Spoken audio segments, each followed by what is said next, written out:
dans un monde où les forces du bien et du mal se battent pour la domination. Il y avait un homme nommé Samson. Samson n'était pas comme les autres, car il était doté d'une force incroyable. Mais cette force n'était pas seulement physique, elle était enracinée dans sa foi et dans un vœu sacré fait à Dieu.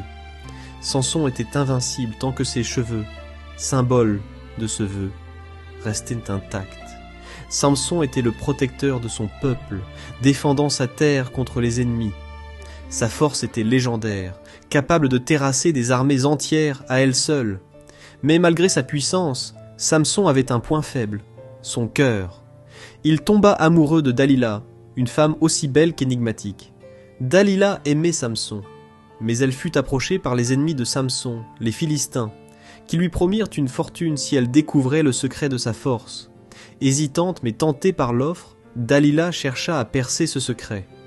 À plusieurs reprises, Samson lui racontait des histoires inventées, mais Dalila insistait, se faisant plus tendre, plus convaincante. Finalement, dans un moment de vulnérabilité, Samson révéla à Dalila que sa force venait de ses cheveux, jamais coupés. La nuit suivante, alors que Samson dormait profondément, Dalila, déchirée par la culpabilité mais déterminée, coupa ses cheveux. Les Philistins s'emparèrent de lui, le réduisant en esclavage, aveuglé et enchaîné. Mais même dans les ténèbres, la foi de Samson ne faiblit pas. Il pria, demanda pardon et une dernière chance de servir son peuple. Au fil du temps, ses cheveux repoussaient et avec eux sa force. Un jour, lors d'une grande fête où les Philistins célébraient leur victoire, Samson se tint entre deux colonnes du temple.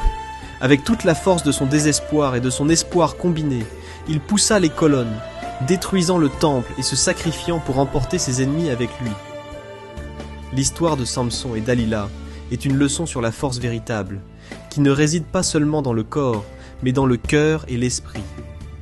Elle nous enseigne que la trahison, la tentation et la faiblesse humaine peuvent causer de grandes chutes, mais que la rédemption et le sacrifice peuvent tout aussi bien élever l'âme